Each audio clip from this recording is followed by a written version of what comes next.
Huwag kang susuko sapagkat kumikilos ang Diyos kahit hindi mo nakikita. Manatili kayo sa kinaroroonan ninyo at tignan ninyo ang kamanghamanghang bagay na gagawin ng Panginoon sa inyong harapan.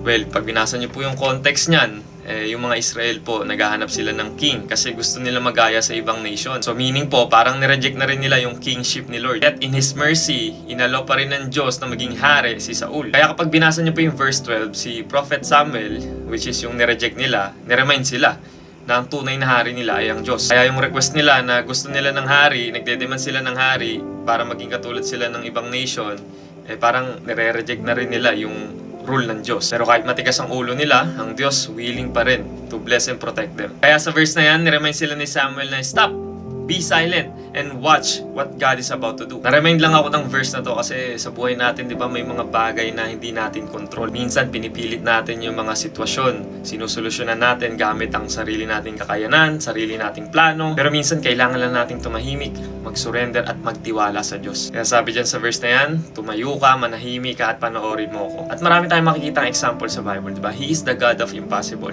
Talagang may mga moments tayo sa buhay na masasabi natin na siya talaga ang kumilos na yun kasi imposible na masolusyonan tapos biglang nagkasolusyon. Katulad ng Israel, baka nagkamali ka rin, baka napagod ka, baka naligaw ka.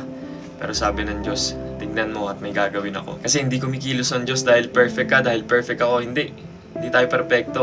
Kumikilos siya dahil tapat siya. Because God is faithful even when we are not. Kaya kung nasa sitwasyon ka ng buhay mo ngayon na parang wala na, there's no way out na, parang imposible na masolusyonan yung problema mo, parang katapusan na ng lahat, isuko mo sa Diyos yan, magtiwala ka at panoorin mo kung gaano siya kabuti at gaano siya makakapangyarihan kumilos sa mga buhay natin. Amen?